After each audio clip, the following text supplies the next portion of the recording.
ദൈവത്തിൻ്റെ പരിശുദ്ധ നാമം വാഴ്ത്തപ്പെടുമാറാകട്ടെ.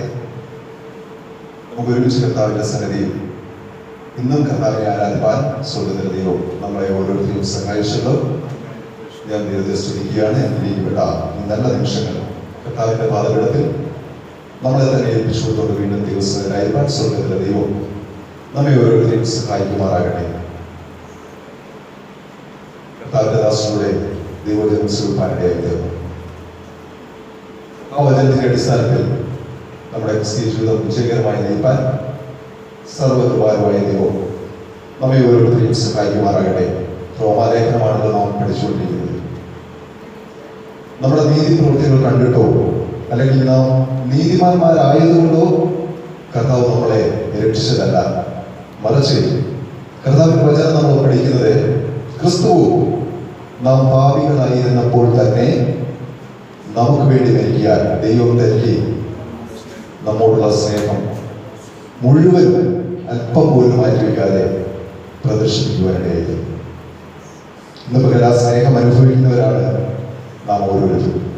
ആ സ്നേഹത്തിന്റെ മുമ്പാകെ നമുക്ക് മറ്റൊന്നും പറയാനില്ല. കർത്താവേ, ഞാൻ അങ്ങയെ സ്നേഹിക്കുന്നു.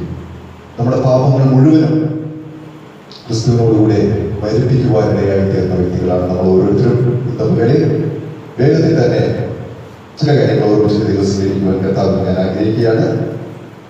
നമുക്ക് ഇന്ന് പകലെ ഇന്നത്തെ അല്പസമയത്തെ ചിന്തയ്ക്കായിട്ട് 45-ാം സങ്കീർത്തനം അതിൻ്റെ 1-ാമത്തെ വേദവാക്യം നമുക്കൊന്ന് വായിക്കാം. 45-ാം സങ്കീർത്തനം 1-ാമത്തെ വേദവാക്യം ഞാൻ വായിക്കാം. എന്റെ ഹൃദയം ശുഭവചനത്താൽ കവിയുന്നു, എന്റെ കൃതി രാജാവിന് വേണ്ടിയുള്ളത് എന്ന് ഞാൻ പറയുന്നു. എന്റെ നാവ് സമർത്ഥനായ ലേഖകന്റെ എഴുത്തുപോൽ ആകുന്നു. 2-ാമത്തെ വാക്യം ഒന്ന് വായിക്കുകയാണ്. നീ മനുഷ്യപുത്രന്മാരിൽ അതിസുന്ദരൻ, ലാവണ്യം നിന്റെ അരങ്ങളിൽ പകർന്നിരിക്കുന്നു. അതുകൊണ്ട് ദൈവം നിന്നെ എന്നേക്കും അനുഗ്രഹിച്ചിരിക്കുന്നു. 45-ാം സങ്കീർത്തനം സാധാരണ നമ്മൾ കേൾക്കുന്നത് വിവാഹവേദികളിലാണ്. ഈ സങ്കീർത്തനം അതിന്റെ തലക്കെട്ട് നമ്മൾ പരിശോധിക്കുമ്പോൾ കോരഹപുത്രന്മാരുടെ ഒരു ധ്യാനമാണ് എന്ന് നമുക്കിവിടെ കാണുവാൻ സാധിക്കുന്നു. നമുക്കറിയാം കോരഹിനെ കുറിച്ച് നമ്മളെല്ലാവരും നന്നായിട്ട് നിങ്ങൾക്ക് അറിയാവുന്ന ആ ഭാഗത്തേക്ക് ഒന്നും പോകുവാൻ ഞാൻ ആഗ്രഹിക്കുന്നില്ല. കോരഹപുത്രന്മാരുടെ ഒരു സങ്കീർത്തനമാണ് ഈ 45-ാമത്തെ സങ്കീർത്തനം. അവിടെ 1-ാമത്തെ വാക്യം നാം വായിച്ചത് ഇങ്ങനെയാണ്: എന്റെ ഹൃദയം ശുഭവചനത്താൽ കവിയുന്നു. ഇന്ന് പകൽ ഇവിടെ ഇരിക്കുന്ന ഓരോ ദൈവമക്കളും തിരിച്ചറിയേണ്ടതായ ഒരു സത്യമുണ്ട്. എന്താണെന്നറിയാമോ? നമ്മുടെ ഹൃദയത്തെ നമുക്ക് പലതും കൊണ്ട് നിറയ്ക്കുവാനായി കഴിയും. എന്റെ അടുത്ത് ഇരിക്കുന്ന ഒരു വ്യക്തിക്കും എന്റെ ഹൃദയത്തെ ഒന്ന് മനസ്സിലാക്കുവാൻ പെട്ടെന്നൊന്നും കഴിയുന്നില്ല. പക്ഷെ അപ്പോൾ തന്നെ വചനം മറ്റൊരു കാര്യങ്ങൾ ഓർമ്മിക്കുന്നുണ്ട്. ഹൃദയം നിറഞ്ഞ് കവിയുന്നതല്ലോ വായു പ്രസ്താവിക്കുന്നത്. ഹൃദയം നിറഞ്ഞാൽ വായു പ്രസ്താവിക്കുവാനിടയിൽ ഇവിടെ കോരഹപുത്രന്മാർ പാടുകയാണ്, എന്റെ ഹൃദയം ശുഭവചനത്താൽ കവിയുന്നു. അപ്പൊ കവിയണമെങ്കിൽ അത് നിറയേണ്ടത് ആവശ്യമാണ്. നിറയുമ്പോൾ മാത്രമേ കവിയുള്ളൂ. ഹൃദയത്തെ കുറിച്ച് നമ്മൾ പഠിക്കുമ്പോൾ ഹൃദയം യിരെമ്യാവിന്റെ പുസ്തകം വായിക്കുന്നതിനാണ് എല്ലാറ്റിനേക്കാളും കപടവും വിഷമമുള്ളതുമാണ്. ആ ഹൃദയം മത്തായിയുടെ സുവിശേഷം 5-ാം 8-ാമത്തെ വാക്യം നമ്മൾ വായിക്കുമ്പോൾ ഹൃദയ ശുദ്ധിയുള്ളവർ ഭാഗ്യവാന്മാരാണ്, അവർ ദൈവത്തെ കാണും. ഹൃദയശുദ്ധി ഒരു ദൈവവേദന അത്യന്താപേക്ഷിതമാണ് എന്നത് മത്തായിയുടെ സുവിശേഷത്തിലൂടെ നമുക്ക് കാണുവാനായി സാധിക്കുന്നത്. ഞാൻ പറഞ്ഞു വരുന്നത്, എന്റെ ഹൃദയം ശുഭവചനത്താൽ കവിയുകയാണ്. ഇന്ന് പോയിരിക്കുന്ന നമ്മുടെ ഓരോരുത്തരെയും ഹൃദയം നിറയേണ്ടതും കവിയേണ്ടതും ശുഭവചനത്താലാണ്. കാരണം എന്താണെന്നറിയാമോ? യിരെമ്യാവിന്റെ പുസ്തകം നമ്മൾ വായിക്കുമ്പോൾ 15-ാം അധ്യായത്തിന്റെ 16-ാമത്തെ വാക്യത്തിൽ നാം വായിക്കുന്നത് ഇങ്ങനെയാണ്. യിരെമ്യാവ് പറയുകയാണ്, ഞാൻ നിന്റെ വചനത്തെ കണ്ടെത്തി ഭക്ഷിച്ചിരിക്കുന്നു, അതെനിക്ക് സന്തോഷവും എന്റെ ഹൃദയത്തിന് ആനന്ദവുമാകുന്നു. അപ്പൊ ഈ ഹൃദയം ശുഭവചനത്താൽ കവിയണമെന്ന് കോരഹപുത്രന്മാർ പാടുമ്പോൾ ശുഭവചനത്താൽ നിറഞ്ഞു പാടുമ്പോൾ ഇന്ന് പകൽ വിട്ടിരിക്കുന്ന നമ്മൾ ഓരോരുത്തരും തിരിച്ചറിയേണ്ടത് മനസ്സിലാക്കേണ്ടതുമായ ഒരു സത്യം, നാം ഓരോരുത്തരും ആ വചനത്താൽ സന്തോഷിക്കേണ്ടത് ആവശ്യമാണ്. വചനം നമ്മുടെ ഹൃദയത്തിൽ നിറഞ്ഞെങ്കിൽ മാത്രമേ വാസ്തവത്തിൽ നമുക്ക് സന്തോഷം ഉണ്ടാകുകയുള്ളൂ. വചനത്തിന് മാത്രമേ നമ്മളെ സന്തോഷിപ്പിക്കുവാനായി സാധിക്കത്തുള്ളൂ. നമ്മൾ ഒരുപാട് പുസ്തകങ്ങൾ വായിക്കുന്നവരാണ്. എനിക്കറിയാം, നിങ്ങൾ ഓരോരുത്തരും ഒരുപാട് പുസ്തകങ്ങൾ വായിച്ചിട്ടുള്ളൂ. പക്ഷേ ഈ പുസ്തകങ്ങൾക്കൊന്നും നമ്മളെ സന്തോഷിപ്പിക്കുവാനായി സാധിക്കത്തില്ല. നമുക്കൊരു പക്ഷേ ജിജ്ഞാസ ഉളവാക്കാം. ഞാൻ കുറച്ച് പേർക്ക് അറിയാം, ഈ ആഴ്ചപ്പതിപ്പ് എന്ന് പറയുന്ന സംഭവം, മംഗളം മനോരമ ഇങ്ങനെയുള്ള സംഭവങ്ങള് നിങ്ങൾ പലരും ഒരുപക്ഷെ വായിച്ചിട്ടുണ്ടാകാം. ഈ സമയത്ത് ഓരോ ആഴ്ചകളിലും അടുത്ത സന്ദർഭം എന്താണെന്ന് കാണുവാനുള്ള ഒരു തിടുക്കത്തോടു കൂടി അത് അവസാനിപ്പിക്കുകയായി നമുക്ക് കാണുവാൻ സാധിക്കും. എന്തിനാണെന്ന് അറിയാമോ? അടുത്തത് വായിക്കണം. ഇത് മരണത്തിൽ നിന്നോ മരണത്തിലേക്ക് മാത്രമേ നയിക്കുന്നുള്ളെന്ന് വായിക്കുന്ന എല്ലാവർക്കും അറിയാം. പക്ഷേ ഈ വിശുദ്ധ വേദപുസ്തകത്തിൽ നാം പരിശോധിക്കുമ്പോൾ ദൈവത്തിന്റെ വചനം നമ്മളെ പഠിപ്പിക്കുന്നത്, യിരെമ്യാവ് പറയുകയാണ്, ഞാൻ നിന്റെ വചനത്തെ കണ്ടെത്തുക മാത്രമല്ല അതിനെ ഞാൻ ഭക്ഷിപ്പാനിടയായി. അത് എന്റെ ഹൃദയത്തിന്റെ സന്തോഷമാണ്, ആനന്ദമാണ്. ഇന്ന് പകൽ മറ്റൊന്നും നമുക്ക് സന്തോഷമോ ആനന്ദമോ തരികയില്ല. മറിച്ച് നമ്മുടെ കയ്യിലിരിക്കുന്ന ഈ വേദപുസ്തകത്തിലെ വചനങ്ങൾക്ക് മാത്രമേ നമുക്ക് സന്തോഷവും ഹൃദയത്തിന് ആനന്ദവും തരുവാൻ കഴിയുള്ളൂ. മറ്റാരൊക്കെ നമുക്ക് സന്തോഷത്തിന്റെ വാക്കുകൾ പറഞ്ഞാലും അതിനൊക്കെയും പരിമിതികളുണ്ട്.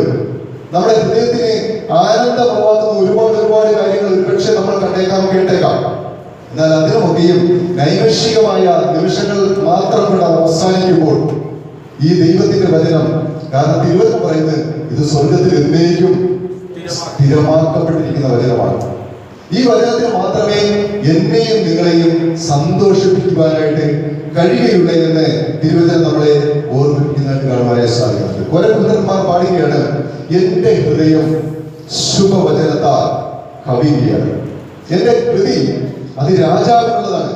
എന്റെ നാവ് അത് സമർത്ഥനായ ലേഖകന്റെ എഴുത്തുപോലാകുന്നു. ലാവണ്യത്തിന്റെ അതരങ്ങളിൽ നിറഞ്ഞിരിക്കുന്നുവെന്ന് കാണുവാനായി സാധിക്കും. നമ്മുടെ കർത്താവിനെ കുറിച്ച് നമ്മൾ പഠിച്ചു വരുമ്പോൾ, കർത്താവിന്റെ വാക്കുകളെ കുറിച്ച് നമ്മൾ പരിശോധിക്കുമ്പോൾ, അവന്റെ വാക്കുകളെല്ലാം ലാവണ്യം നിറഞ്ഞ വാക്കുകളെ. ലൂക്കോസ് സുവിശേഷം 4-ാം അധ്യായത്തിന്റെ 22-ാമത്തെ വാക്യം നാം വായിക്കുമ്പോൾ അത് നമുക്ക് കൃത്യമായിട്ട് കാണുവാനായി സാധിക്കും. ജനം പറയുകയാണ്, ഒന്ന് വായിക്കാമോ?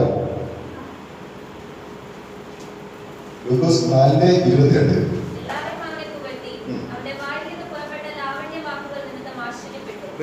എല്ലാവരും, ഒരു വലിയ സമൂഹം മുഴുവനും നമ്മുടെ കർത്താവായ യേശു ക്രിസ്തുവിനെ പുകഴ്ത്തുകയാണ്.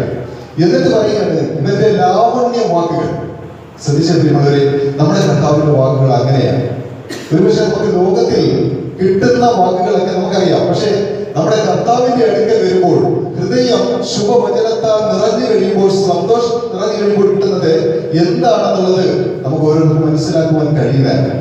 നമ്മുടെ കർത്താവിന്റെ അടുക്കലാണ് നമ്മൾ വന്നിരിക്കുന്നത്. കാരണം യോഹന്നാന്റെ സുവിശേഷം 1-ാമത്തെ വാക്യം തുടങ്ങുന്നത് ഇങ്ങനെയാണ്, ആദിയിൽ വചനം ഉണ്ടായിരുന്നു, വചനം ദൈവത്തോട് കൂടെയായിരുന്നു, വചനം ദൈവമായിരുന്നു, ആദിയിൽ അവൻ ദൈവത്തോട് കൂടെയായിരുന്നു, അവന് ജീവൻ ഉണ്ടായിരുന്നു, ജീവൻ മനുഷ്യരുടെ വെളിച്ചമാണ്, വെളിച്ചം ഇരുളിൽ പ്രകാശിക്കുകയാണ്. ഞാൻ പറഞ്ഞു വരുന്നത്, നമ്മുടെ കർത്താവിന്റെ ആ ലാവണ്യ വാക്കുകൾ ഇരുളിൽ പ്രകാശിക്കുന്ന വെളിച്ചമായിട്ട് നമ്മുടെ ഓരോരുത്തരുടെയും ഹൃദയത്തിന്റെ അകത്തളങ്ങളിൽ അത് ക്രിയ ചെയ്തുകൊണ്ടേയിരിക്കുകയാണ്.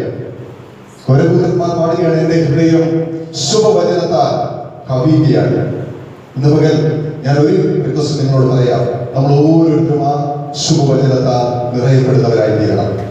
ആ ശുഭവചനത്തിന് മാത്രമേ നമ്മുടെ ഹൃദയത്തെ സന്തോഷിപ്പിക്കാൻ കഴിയുള്ളൂ. മറ്റൊന്നിനും മറ്റാർക്കും നമ്മളെ സന്തോഷിപ്പിക്കാൻ കഴിയില്ല. ഈ വചനത്തിന് മാത്രമേ, തിരുവചനത്തിന് മാത്രമേ നമ്മളെ സന്തോഷിപ്പിക്കാനും നമ്മുടെ ഹൃദയത്തിനെ ശാന്തി നൽകുവാനും കഴിയുള്ളൂ എന്നുള്ളത് വസ്തുനിഷ്ഠമായ സത്യമാണ്. അങ്ങനെ ഇന്ന് പകൽ നാം ഓരോരുത്തരും ആ വചനത്താൽ നിറയപ്പെടുവാനിടയായിത്തീരാം.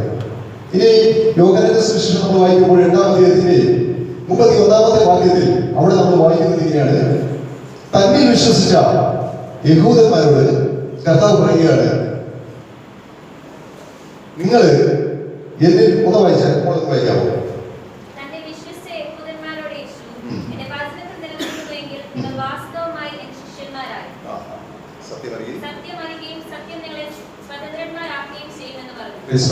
ഇവിടെ യോഹന്നാൻ 8:31 നമ്മൾ വായിച്ചത്, തന്നെ വിശ്വസിച്ച യഹൂദന്മാരോട് നമ്മുടെ കർത്താവായ യേശു ക്രിസ്തു പറയുകയാണ്, നിങ്ങൾ എന്റെ വചനത്തിൽ നിലനിൽക്കുന്നുവെങ്കിൽ വാസ്തവമായിട്ടും നിങ്ങൾ എന്റെ ശിഷ്യന്മാരെന്ന് ലോകം അറിയുവാനിടയാണ്. സത്യം നിങ്ങൾ അറിയുകയും സത്യം നിങ്ങളെ സ്വതന്ത്രരാക്കുകയും ചെയ്യും.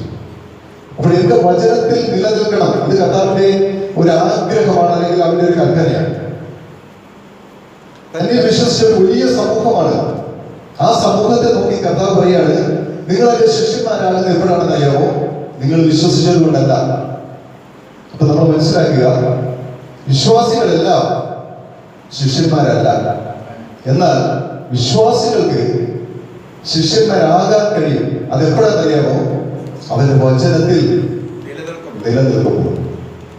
നമ്മളെ കർത്താവ് വിളിച്ചിരിക്കുന്നത് അവന്റെ ശിഷ്യന്മാരാകുവാനാണ്. അതിന് നമ്മള് വചനം വായിക്കുന്നത് കൊണ്ട് ശിഷ്യന്മാരാകത്തില്ല. വചനം കേൾക്കുന്നത് കൊണ്ടും നാം ആരും ശിഷ്യന്മാരാകത്തില്ല.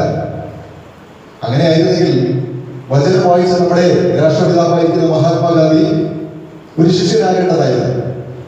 വചനം കേട്ട സോഷ്യൽ മീഡിയയിലൂടെ ക്രിസ്ത്യാനികളും അക്രൈസ്തരായിരിക്കുന്ന വ്യക്തികളൊക്കെ ഒരുപാട് വചനങ്ങൾ കേൾക്കുന്നുണ്ട്. പക്ഷെ അവരാരും ശിഷ്യരല്ല. ശിഷ്യരാകണമെങ്കിൽ, ഞാൻ പറഞ്ഞത് തെറ്റിദ്ധരിക്കരുത്, വചനം വായിക്കരുതെന്നോ വചനം കേൾക്കരുതെന്നല്ല ഞാൻ പറഞ്ഞത്. വചനം വായിക്കുന്നത് കൊണ്ടും വചനം കേൾക്കുന്നത് കൊണ്ടും നാം ശിഷ്യരാകത്തില്ല. മറിച്ച് വചനത്തിൽ നിലനിൽക്കേണ്ടത് ആവശ്യമാണ്. വചനത്തിൽ നാം ഓരോ ദിവസവും നിറയേണ്ടത് ആവശ്യമാണ്. വചനത്തിൽ നാം ജീവിക്കേണ്ടത് ആവശ്യമാണ്. വിശ്വാസിയാകാൻ നമ്മൾ വിശ്വസിച്ചാൽ മാത്രമല്ല. ഞങ്ങളെ ഈ കഴിഞ്ഞ ദിവസങ്ങളിലേക്ക് പുനപ്പുറം വടക്ക് ഗ്രാമപഞ്ചായത്തിലെ 1, 2, 3 വാർഡുകളിലാണ് പ്രവർത്തനത്തിനായിട്ട് പോയത്. അപ്പൊ അവിടെ ക്രിസ്ത്യാനികളും അക്രൈസ്തവരുമായിരിക്കുന്ന ഒരുപാട് ആൾക്കാരുണ്ട്. ഞങ്ങൾ ചെല്ലുന്ന എല്ലാ വീടുകളിലും അവർ പറയുന്ന കാര്യം ഇങ്ങനെയാണ്: ഞങ്ങൾ യേശുവിനെ വിശ്വസിക്കുന്നു. കാരണം എന്താണെന്നറിയാമോ? ഞങ്ങളുടെ ഈ ക്ഷീണങ്ങൾ മാറ്റിയതും ഞങ്ങളുടെ കടഭാരം മാറ്റിയതും ഞങ്ങളുടെ പ്രശ്നത്തിന് പരിഹാരം നൽകിയതും യേശുവാണ്. അതുകൊണ്ട് ഞങ്ങൾക്ക് യേശു വിശ്വാസമാണ്. കർത്താവ് തന്നെ പറഞ്ഞു, നിങ്ങൾ അടയാളം കണ്ടതുകൊണ്ട് എന്നെ വിശ്വസിക്കുന്നു. അപ്പൊ വിശ്വാസിയുടെ പ്രത്യേകത എന്താണെന്നറിയാമോ? അവൻ അടയാളം കണ്ടാൽ മതി, വിശ്വസിക്കാൻ കഴിയും. പക്ഷെ ഒരു ശിഷ്യന്റെ പ്രത്യേകത, അവൻ വചനത്തിൽ നിലനിൽക്കേണ്ടത് ആവശ്യമാണ്. ഒറ്റ വാക്യം പറഞ്ഞാൽ, ദൈനംദിന ജീവിതത്തിൽ വചനത്തിൽ നിലനിന്നുകൊണ്ട് വചനത്തിൽ ജീവിക്കുന്നവരാണ് വാസ്തവത്തിൽ ശിഷ്യൻ എന്ന് കാണുവാനായി സാധിക്കും. ഇവരെ നാം ഓരോരുത്തരും വചനത്തിൽ ജീവിക്കുന്നവരായി തീരേണ്ടത് ആവശ്യമാണ്. ആകാശം മാറും, ഭൂമി മാറും, എന്നാൽ മാറ്റമില്ലാത്ത ദൈവത്തിന്റെ വചനം, ആ വചനത്തിൽ നാം ഓരോ ദിവസവും നമ്മുടെ ജീവിതത്തെ ക്രമപ്പെടുത്തി നമ്മളെ തന്നെ കർത്താവിന്റെ പാദപീഠത്തിൽ സമർപ്പിച്ചു കൊടുക്കുന്നതാണ് ഒരു ശിഷ്യൻ എന്ന് പറയുന്നത്. ഞാൻ പറഞ്ഞത് നിങ്ങൾക്ക് മനസ്സിലായോ? ഈ ലോകത്തിൽ വലിയ ആളാകുന്നതോ, അല്ലെങ്കിൽ ഈ ലോകത്തിൽ കുറച്ച് സമ്പത്ത് ഉണ്ടാക്കുന്നതോ, അല്ലെങ്കിൽ ഇവിടെ കുറച്ച് ഇമേജ് ഉണ്ടാക്കുന്നതോ അല്ല. മറിച്ച് ഞാനും നിങ്ങളും കർത്താവിന്റെ വചനത്തിൽ ദൈനംദിന ജീവിതത്തിൽ നമ്മുടെ ജീവിതത്തെ ക്രമപ്പെടുത്തേണ്ടത് ആവശ്യമാണ്. അങ്ങനെ ക്രമപ്പെടുത്തുന്നവരാണ് ഒരു ശിഷ്യൻ. അവര് മാത്രമേ ഒരു ശിഷ്യനായിരിക്കുവാനും കഴിയുള്ളൂ. അവർ മാത്രമേ കർത്താവിനെ പ്രസാദിപ്പിക്കുവാനും കഴിയുള്ളൂ. എന്ന് പറയുന്നത് നമ്മളെ ഓരോരുത്തരെയും കർത്താവ് വിളിച്ചിരിക്കുന്നത് കർത്താവിനെ പ്രസാദിപ്പിക്കാനാണ്, ഒരു ശിഷ്യനായിരിക്കാനാണ്. യേശുവിന്റെ ശിഷ്യൻ എന്നുള്ള ഒരു പദവി എനിക്കും നിങ്ങൾക്കും കിട്ടുന്നത് എപ്പോഴാണെന്ന് അറിയാമോ? വിശ്വസിക്കുമ്പോഴല്ലേ അല്ല, മറിച്ച് എന്റെ വചനത്തിൽ നിങ്ങൾ നിലനിൽക്കുമ്പോൾ, വചനത്തിൽ ജീവിക്കുമ്പോൾ ലോകം മുഴുവനും എന്റെ ശിഷ്യന്മാരെന്ന് നിങ്ങളെ കുറിച്ച് അറിയുവാൻ ഇടയായിത്തീരും. പ്രിയരെ, നമുക്കറിയേണ്ടത് വിശ്വാസം എന്നുള്ള പദമല്ല, എന്റെ ഒരു ശിഷ്യൻ എന്ന കർത്താവ് നമ്മളെ ഓരോരുത്തരെയും കുറിച്ച് പറയുവാൻ ഇടയാകട്ടെ. അവന്റെ ആ സ്വഭാവം നമ്മൾ നിറയുമാറാകട്ടെ. ഇവിടെ കോരകുത്രന്മാർ പാടുകയാണ്, എന്റെ ഹൃദയം ശുഭവചനത്താൽ കവിയുകയാണ്. ഞാൻ പറഞ്ഞു വരുന്നത്, നമ്മൾ ഓരോരുത്തരും ആ ശുഭവചനത്താൽ കവിയുന്നവരാകേണ്ടത് ആവശ്യമാണ്. ഹല്ലേലൂയ. വചനപ്രകാരം നമ്മുടെ ജീവിതത്തെ അനുദിനം ക്രമപ്പെടുത്തേണ്ടത് ആവശ്യമാണ്. നമ്മൾ സദൃശവാക്യം വായിച്ചു വരുമ്പോൾ ബാലൻ തന്റെ ജീവിതത്തെ എങ്ങനെയാണ് ക്രമപ്പെടുത്തുന്നത് അല്ലെങ്കിൽ നിർവചീകരിക്കുന്നത് എന്ന് ചോദിച്ചാൽ ബാലന്റെ മറുപടി ഇങ്ങനെയാണ്: നിന്റെ വചനത്തെ പ്രമാണിച്ചുകൊണ്ട് അനുസരിച്ചുകൊണ്ട് എന്റെ ജീവിതത്തെ ഞാൻ നിർവചീകരിക്കാനിടയായി. ദാവീദ് പാടുന്നത്: ഞാൻ പാപം ചെയ്യാതിരിക്കാൻ നിന്റെ ഹൃദയത്തെ, നിന്റെ വചനത്തെ എന്റെ ഹൃദയത്തിൽ സംഗ്രഹിച്ചു വെച്ചിരിക്കുക. പാപം ചെയ്യാതിരിക്കണമെങ്കിൽ നാം ഓരോരുത്തരും വചനത്തെ ഹൃദയത്തിൽ സംഗ്രഹിക്കേണ്ടത് ആവശ്യമാണ്. സംഗ്രഹിക്കുക എന്ന് വെച്ചാൽ വചനം കൊണ്ട് നമ്മുടെ ഹൃദയം നിറയേണ്ടത് ആവശ്യമാണ്. നാം ജീവിക്കുന്ന ഈ ലോകം അത് പാപത്താൽ നിറയപ്പെട്ടതാണ്. ഓരോ നിമിഷവും നമ്മളെ വീഴിക്കുവാൻ, നമ്മളെ തകർക്കുവാൻ, നമ്മളെ എല്ലാ നിലകളിലും ക്രിസ്തുവിൽ നിന്നും അകറ്റുവാൻ ഒരു ശക്തി നമുക്ക് ചുറ്റും വട്ടമിട്ടുകൊണ്ടിരിക്കുന്നു. ആ ശക്തിയെ ജയിച്ച ഒരു കർത്താവ് നമ്മുടെ കൂടെയുണ്ട്. നമുക്കറിയാം, മത്തായിയുടെ സുവിശേഷവും മറ്റു സുവിശേഷങ്ങളൊക്കെ വായിക്കുമ്പോൾ 4-ാം അധ്യായത്തിൽ കാണുവാൻ സാധിക്കുന്ന യേശു 40 ദിവസം ഉപവസിച്ചതിന് ശേഷം മരുഭൂമിയിലേക്ക് പോകുമ്പോൾ അവിടെ പരീക്ഷകനാൽ പരീക്ഷിക്കപ്പെടുന്നതും പരീക്ഷകളെല്ലാം യേശു ജയിച്ചത് നമുക്ക് കാണുവാൻ സാധിക്കും. ഞാൻ പറഞ്ഞു വന്നത്, ഒരു വ്യക്തിയുടെ ജീവിതത്തിൽ വചനത്തെ ഹൃദയത്തിൽ സംഗ്രഹിക്കുന്നില്ല എങ്കിൽ ഇങ്ങനെയുള്ള സാഹചര്യങ്ങൾ വരുമ്പോൾ അവൻ പതറി പോകുവാനായിരിക്കും. നമ്മുടെ ഓരോരുത്തരും വ്യക്തിപരമായ ജീവിതത്തിൽ ആത്മീയ സന്തോഷത്തെ നഷ്ടപ്പെടുന്നതായ, അല്ലെങ്കിൽ ക്രിസ്തുവിന്റെ സ്നേഹത്തെ എടുത്തു കളയുന്നതായ, ക്രിസ്തുവിന്റെ ആത്മാവിന്റെ ശക്തിയിൽ നിന്ന് നമ്മളെ ചോർത്തി കളയുന്നതായ ചിന്തകളൊക്കെ നമ്മുടെ ജീവിതത്തിലേക്ക് വരാം. എത്ര വലിയ വിശ്വാസിയാണെങ്കിലും. അതുകൊണ്ടാണ് പൗലോസ് പറയുന്നത്, ഞങ്ങൾക്ക് വിരോധമായി പൊങ്ങുന്ന എല്ലാ ഈ ഉയർച്ചകളെയും ഇടിച്ചു കളയുക. അപ്പൊ ക്രിസ്തുവിന്റെ സ്നേഹത്തിന് വിരോധമായി ഒരുപാട് ചിന്തകൾ നമ്മുടെ ഓരോരുത്തരും ഹൃദയങ്ങളിലേക്ക് കടന്നു വരാം. എന്നാൽ അതിനെ ജയിക്കാൻ കഴിയുന്നത് എപ്പോഴാണെന്ന് ചോദിച്ചാൽ, നാം ഹൃദയത്തിൽ സംഗ്രഹിച്ചു വയ്ക്കുന്ന ദൈവവചനം ആ സമയത്ത് നമ്മളെ ഹെൽപ്പ് ചെയ്യുവാനിടയായി, നമ്മളെ സഹായിക്കാനിടയായി. ഒരു പാപത്തിലേക്ക് വീഴുവാൻ സാഹചര്യം എല്ലാം പിശാച് ഒരുക്കിയിട്ട് നമ്മൾ അതിലേക്ക് തള്ളിയിടാൻ ശ്രമിക്കുമ്പോൾ ദൈവത്തിന്റെ വചനം നമ്മളിലേക്ക് നൽകും. ഞാൻ നിന്നെ ശുദ്ധീകരിച്ചതാണ്, ഞാൻ നിനക്ക് വേണ്ടി എന്റെ അവസാനത്തെ തുള്ളി രക്തം വരെ ഊറ്റി തന്നതാണ്, ഞാൻ നിന്നെ വീണ്ടെടുത്തതാണ്. അത് വെള്ളി, പൊന്ന് മുതലായ അഴിഞ്ഞു പോകുന്ന വസ്തു നമ്മുടെ ജീവിതം എല്ലാ നിലകളിലും ശ്രേഷ്ഠതയേറിയതായി തീരുവാൻ ഇടയായിരിക്കും. അതല്ലെങ്കിൽ സംഭവിക്കുന്നത് എന്താണെന്നറിയാമോ? നാം പലപ്പോഴും വചനമില്ല എങ്കിൽ, കർത്താവ് തന്നെ പറഞ്ഞേ, ഈ ജനം ദൈവവചനത്തെയും ദൈവശക്തിയെയും അറിയാൻ തെറ്റിപ്പോകുന്നു. നമ്മൾ തെറ്റിപ്പോകുവാൻ ഒരുപാട് സാധ്യതകളും അവസരങ്ങളും പിശാച് നമ്മുടെ മുമ്പിൽ കൊണ്ടുവരും. എന്നാൽ ദൈവവചനം ഉള്ള ഒരു വ്യക്തിയെ ഒരിക്കലും പിശാചിനെ തെറ്റിച്ച് കളയാൻ കഴിയില്ല. യേശുവിന്റെ അടുക്കൽ പിശാച് വന്നിട്ട് പറയുകയാണ്, നീ ദൈവപുത്രനെങ്കിൽ ഈ കല്ലപ്പമായി തീരുവാൻ കൽപ്പിക്കുക. നമ്മുടെ കർത്താവ് ഒരിക്കലും ആ കല്ലിനെ അപ്പമാക്കുകയായിരുന്നില്ല, മറിച്ച് ഇങ്ങനെ എഴുതിയിരിക്കുമെന്നുള്ള ആവർത്തന പുസ്തകത്തിലെ കാര്യങ്ങളെ കർത്താവ് വിരുപ്പാനിടയായി തീർന്നു. എല്ലാ പരീക്ഷകളിലും കർത്താവ് ജയശാലിയായിട്ട് മുന്നേറുന്നത് കാണുവാൻ സാധിക്കും. എന്ന് പറഞ്ഞ് ഞാൻ പറഞ്ഞു വരുന്നത്, ഞാനും നിങ്ങളും ആ ശുഭവചനത്താൽ നിറയപ്പെടുന്നവരായി തീരേണ്ടത് ആവശ്യമാണ്. നമ്മുടെ കൈകളിൽ കർത്താവ് വചനത്തെ തന്നിട്ടുണ്ട്. ഒരിക്കൽ കല്ലായിരുന്ന ആ ഹൃദയത്തെ മാംസമാക്കിയിട്ട്, കല്ലിൽ കൊത്തിയ ആ അക്ഷരങ്ങൾ മാറ്റിയിട്ട് മാംസമാകുന്ന ഹൃദയത്തിൽ കർത്താവ് ഇത് നമുക്ക് തന്നത് നാം എല്ലാ നിലകളിലും പരാജയപ്പെടുവാനല്ല, എല്ലാവരും വീണു പോകാനല്ല, എല്ലാവരും തകർന്നു പോകാനല്ല, മറിച്ച് വിജയാളിയായ കർത്താവിനോടുകൂടെ വിജയം കൈവരിച്ച് മുന്നേറുവാനാണ് ദൈവം നമ്മളെ ഓരോരുത്തരെയും ഈ ഭൂമിയിൽ ആക്കിയിരിക്കുന്ന സത്യം നമ്മൾ ആരും മറന്നു പോകരുത് എന്ന് ഞാൻ ഒരിക്കൽ കൂടി ഓർമ്മിച്ചു എന്ന് മാത്രം. ഇന്ന് പകരെ ഞാൻ പറയാൻ ആഗ്രഹിക്കുന്ന കാര്യം, പ്രിയപ്പെട്ടവരെ, നാം ഓരോരുത്തരും ആ ശുഭവചനത്താൽ നിറയണം. ഹല്ലേലൂയ. നമുക്ക് എത്രത്തോളം ആ വചനത്തിൽ നിറയുവാൻ കഴിയുന്നോ അത്രത്തോളം നമ്മളെ വീണ്ടും വിശ്വാസത്തോടെ പോകുന്നത് കാണുവാനായി സാധിക്കും.